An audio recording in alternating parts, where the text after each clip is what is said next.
sammen, og hjertelig velkommen til den her video. I dag så skal der være en Q&A, og det er fordi, at det har jeg lyst til. I undrer måske over, hvorfor det ikke er en Ask Me, som jeg plejer at lave. Men det er fordi, jeg synes, Q&A lyder sejere. Det bliver en Q&A. Og jeg tænker, at jeg kalder den Q&A #3, fordi at det var jo Q&A og Ask Me, det er jo det samme. Okay, lad os komme i gang. Og det første spørgsmål, det er, hvor mange dyr har du haft? Jeg har haft 3 dyr. 2 af dem var mine helt egne, og den ene var en delekat som en gevalia. Hun har desværre gået bort, og det har jeg så ikke sagt i min video, fordi at jeg vidste ikke sådan helt, hvad jeg skulle lave. Men jeg har lavet en lille video om det med nogle billeder, hvor der står nogle tekster og sådan noget musik indover. Men det tænker jeg ikke, jeg lægger på YouTube, kun hvis den her video får 5 likes. Den ene ting, det var katten der, Gevalia. Hun var lige blevet 6 år, så det var lidt meget.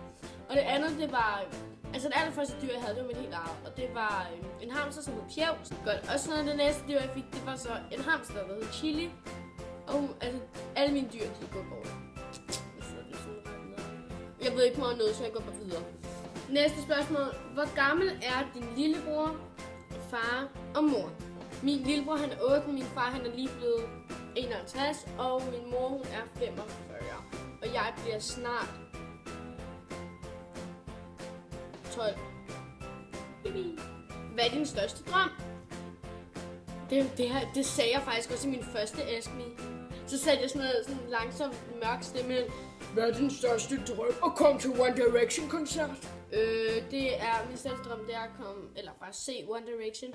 Ellers har jeg faktisk ikke noget lige. Jeg tror ikke, jeg kommer til at se. Hvad glæder du dig mest til, der sker i denne uge? I morgen, der skal jeg til barndåb. Men i næste uge, så glæder jeg mig mest til, at jeg skal til ridning. Og jeg skal ride på Sjælland. Hvor ser du dig selv henne om 10 år? Om 10 år, der er jeg 14, 15, 16, 17, 18, 19, 20, 21, 22, der er 22 år. Jeg tror ikke, jeg har en mand om 22 år. Jeg tror måske, jeg har en kæreste. Jeg har en kæreste, og jeg bor måske i en lejlighed eller et eller andet.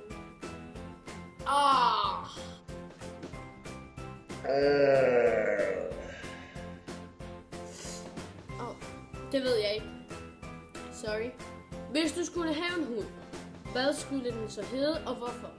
Hvis jeg skulle have en hund, så skulle den helt klart hedde Cæsar, og det skulle være sådan en lille...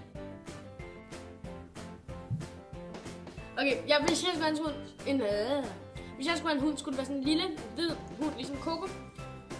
Som I kan gå ind og se på min kanal, hvis I ikke ved, hvem det er. I har måske set ham.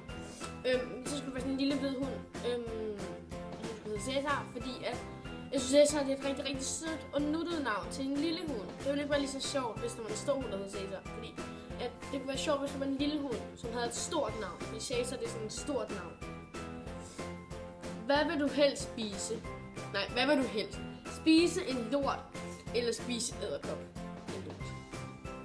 Hvad er det bedste i verden? Venner, familie, Shana. Hvor mange subs vil du gerne have? 10. Ej, jeg vil gerne have 40. Det kan jeg jo ikke svare på. Det ved jeg ikke. Altså. Tak fordi I så den her video. Det var faktisk bare det eneste, og jeg ved ikke, hvor mange subs jeg vil have, desværre. Men like, kommenter, abonner, alt det der, hvis I ikke har gjort det. Så ses vi bare i min næste video. Vi ses!